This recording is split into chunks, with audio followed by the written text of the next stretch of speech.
आपको आज किसी गोलीय सतह से होकर अपवर्तन का सूत्र बताएंगे। और यह दो सतहों में, उत्तल सतह और अवतल सतह में, दोनों में इसका फार्मूला लागू होता है। रिफ्रैक्शन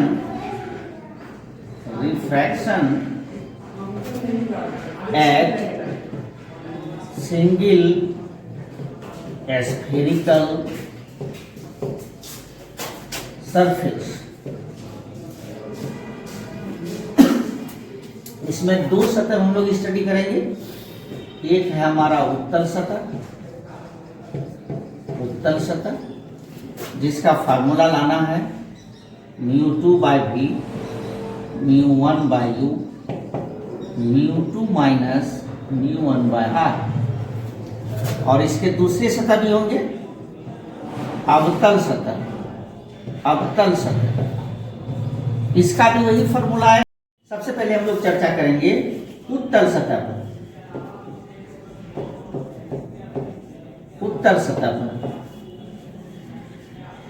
कॉन्वेक्स सरफेस,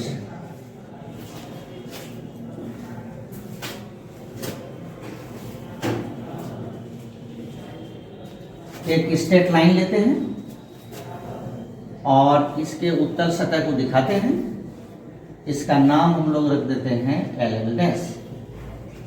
इसका मुख्य अक्ष है x'। और यहाँ पर सबसे पहले हम लोग सेंटर को दिखाते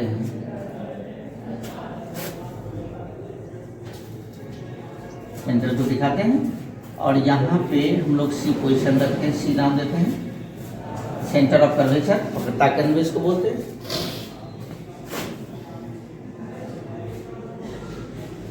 ऑब्जेक्ट पॉइंट हमारा O है। प्रकाश की किरण इस पे, इससे निकल के सतह पे पड़ती है। और यहाँ पे हमारा है आपतन बिंदु, इंसिडेंट पॉइंट। जैसे ही यह μ1 अपवर्तनांक वाले माध्यम से दूसरे माध्यम μ2 में जाती है और यह इस शर्त पे बना हुआ है कि μ2 ग्रेटर देन है μ1, अर्थात यह आपका सघन माध्यम है।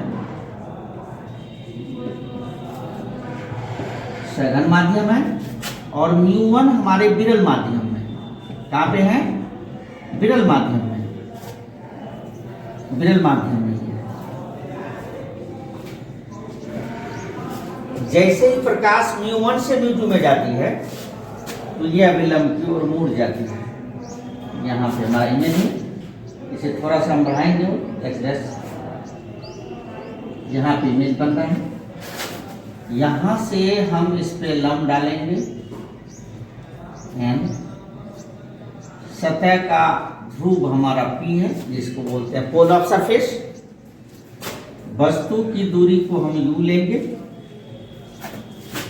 प्रतिबिंब की दूरी को हम v लेंगे और वक्रता केंद्र से P की दूरी r, वक्रता त्रिज्या होगी।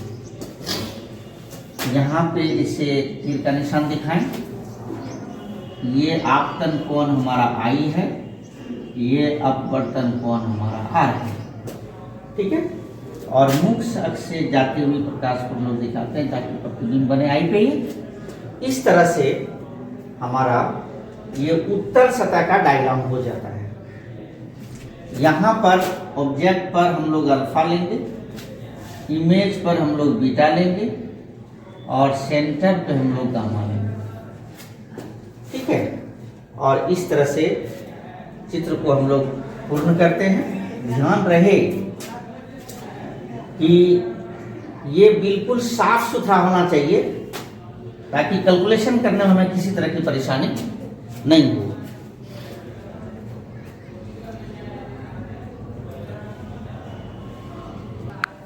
ओके, फिर हम लोग यहाँ से काम करते हैं इसके फार्मूले की ओर।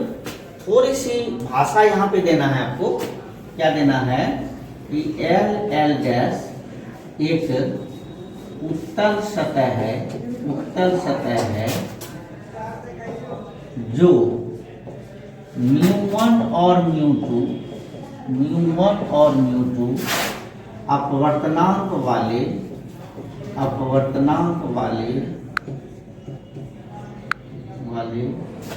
दो माध्यमों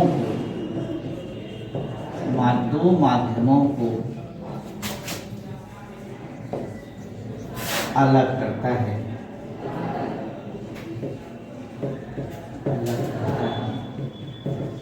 ठीक है, और उसके बाद हम लोग क्या करेंगे कि सारी चीजों का नाम लिख लेंगे यहाँ पे, जैसे कि वो हमारा ऑब्जेक्ट पॉइंट है, आई हमारा इमेज पॉइंट है। याद रहना चाहिए इसमें उत्तल सतह में इमेज पॉइंट जो हमारा है वह रियल है, वास्तविक प्रतिबिंब दर्शाता है। x डैश हमारे मुख्य अक्ष है, P सतह का ध्रुव है, C वक्रता केंद्र है,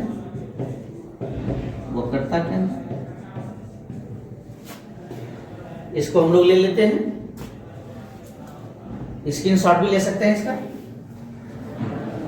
और फिर हम लोग इस पे चर्चा करेंगे ये कहां से स्टार्ट करेंगे इसको सिद्ध करने के लिए, प्रूफ करने के लिए उस फॉर्मूले को। इसका एक्सप्रेशन जो आएगा वो कहां से आएगा, किस लॉ से आएगा। ठीक है,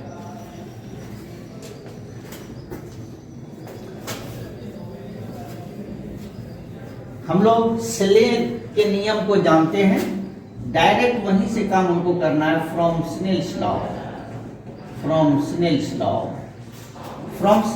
के बारे में हम लोग जानते हैं μ1 इंटू साइन आई और μ2 इंटू साइन आर। आप जान रहे हो कि लिमिट थीटा टेंड्स टू 0, तो ये साइन थीटा लगभग बराबर हो जाता है थीटा का। ठीक है, फिर हम लोग इसको आगे की ओर बढ़ाते हैं, μ1 साइन आई, केवल आई, क्योंकि जाने साइन थीटा लगभग बराबर थीटा की। फिर यहाँ पे μ2 और साइन आर, यह समीकरण हमारा 1 हो जाता है। अब हम इस प्रकार से क्या करेंगे कि आई और आर का मान निकालेंगे और इसी समीकरण में उसे रख देंगे आगे की ओर बढ़ाते हुए। त्रिभुज की बात करें, ये यहाँ पे O था, यहाँ A है, यहाँ C है, तो त्रिभुज OAC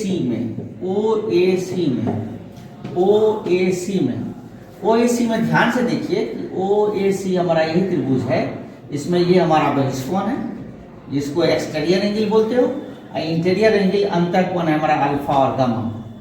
तो ये बराबर होते हैं अल्फा प्लस गामा, और ये अप्रोक्सीमेट होते हैं tan alpha plus tan gamma. इस तरह से हमारा आई का मान यहाँ पे निकल जाता है।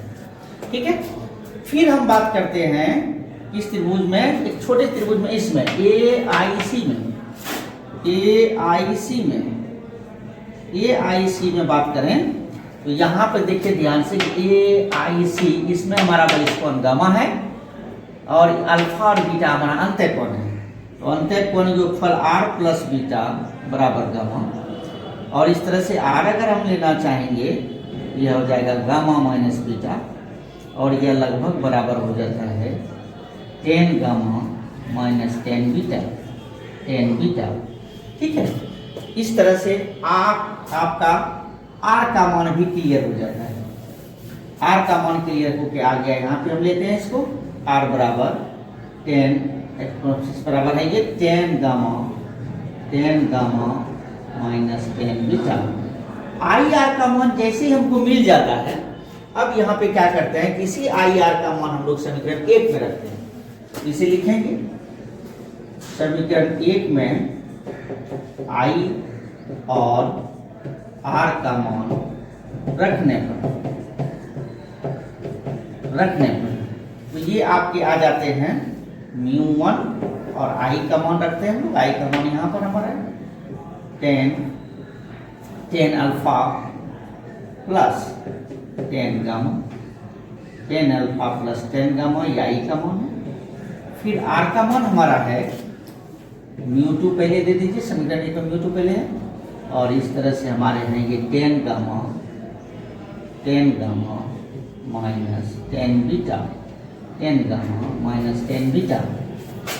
और इसी समीकरण को अब हम आगे की ओर बढ़ाएंगे और इस तरह से हमें रिजल्ट को प्राप्त कर लेना है। ठीक है, तो चलिए बात करते हैं यहाँ पे म्यू वन, टेन की बात करें, टेन अल्फा हमारा यहाँ पर, अल्फा हमारा पहले टेन अल्फा, ये लंब बटे आधार p by b, a n by n o, base में हमारा एन ओ है, तो a n by n O plus gamma की बात करें, गामा यहाँ पे लंब इसके कितने हैं, ए एन बाय एन सी, ठीक है।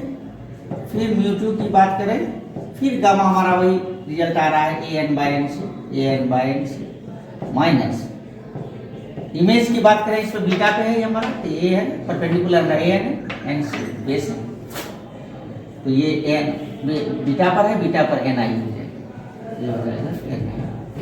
ठीक, आगे बढ़ाते हैं हम लोग, ए एन देख रहे हैं कॉमन आ रहा है, ये खत्म हो जाएगा mu one into A N को बढ़ाते हैं। ठीक है, और इस तरह से हमारे पास बच जाते हैं N O plus one by N C. फिर यहाँ पे बात करें हम इस बार में, यहाँ पे बात करेंगे तो ये हमारा म्यू टू, फिर इसमें ए एन को बाहर निकाल लेते हैं और ये बच जाता है n c minus one by n i, ये एन आई और एन आई कैंसिल। यहाँ पर एक बात है कि यदि ए पी के काफी निकट हो, if A is very close to P, N will coincide to P, N P पर ओवरलैप हो जाएगा और दोनों का मान एक हो जाएगा। ए पी के काफी निकट हो, if A is very close to P, तो जहां पे हमारे एन है वहां पे हमारे पी हो जाएंगे, और जहां इक्वेशन में आप देख रहे हो कि हमारा एन है तो वहां सारी जगह पर हम पी लगाएंगे, तो एन के जगह पर पी दीजिए तो एन पी हो गया, ये पी ओ हो गया, प्लस एन सी तो पी सी। इस तरह से फिर हमारे दूसरे हो जाते हैं वन बाय एन सी, तो ये हो जाएगा पी सी, फिर हमारे हो जाते हैं एन आई, तो ये हो जाएगा पी आई। ठीक है, अब ये क्या करते हैं हम लोग कि वस्तु की दूरी हमारा ऑब्जेक्ट डिस्टेंस वो पी है, फिर आपके इमेज डिस्टेंस आपके पी आई है, और पी सी है आपके रेडियस ऑफ कर्वेचर, इसको वक्रता त्रिज्या बोलते हैं। इस सारे के मान हम इस पर रख देंगे और हमारा रिजल्ट आ जाएगा। पहले ऐसा करते हैं, इसको सजा लेते हैं, ये पी ओ पी सी और ये पी आई है, तो ऑब्जेक्ट पॉइंट हमारा यू है, ये यू है ऑब्जेक्ट डिस्टेंस, और ये माइनस होते हैं हमेशा, लेफ्ट साइड में माइनस है, पीसी आपका राइट में है, तो आपका रेडियस ऑफ कर्वेचर ये प्लस में है, और इमेज भी हमारा राइट में है, ये भी हमारे भी है इमेज डिस्टेंस। इस सारे वैल्यू को हम इसमें पुट कर देते हैं, रख देते हैं, तो म्यू वन हो जाएगा वन बाय, और पी ओ की जगह हम क्या देते हैं माइनस यू, प्लस इस तरह से पीसी की जगह हम लोग देते हैं आर हमारा, और फिर ये म्यू टू, फिर वन बाय पीसी के जगह हम आर देते हैं minus one by P I आपका भी है तो भी रख देते हैं। ठीक है, क्लियर हो रहा है। और इसी तरह से हम लोग इसके वैल्यू को क्लियर कर लेते हैं और हमारा रिजल्ट आ जाएगा। इसके ब्रैकेट को तोड़ते हैं, mu one by u minus में plus mu one by r, फिर यहाँ पे म्यू टू बाय आर, फिर यहाँ पे म्यू टू बाई बी।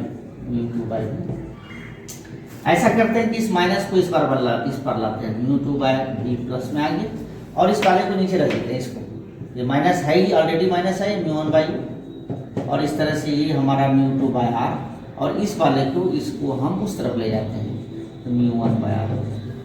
देखते क्या है कि हम रिजल्ट की ओर बढ़ रहे हैं, पूर्ण रूप से आ चुके हैं यहाँ पे म्यू वन बाई यू, और ये एलसीएम लेंगे तो आर हो जाएगा, ये हो जाएगा mu two minus mu one R. इस तरह से हमारे पास ये फॉर्मूला आ जाता है। ठीक है। और ये एक्सप्रेशन बताते हैं उत्तल सरफेस के लिए। ठीक है, चलिए यहाँ तक हम लोग पहुँच चुके हैं। अगली वीडियो हम दिखाएंगे अवतल सतह में।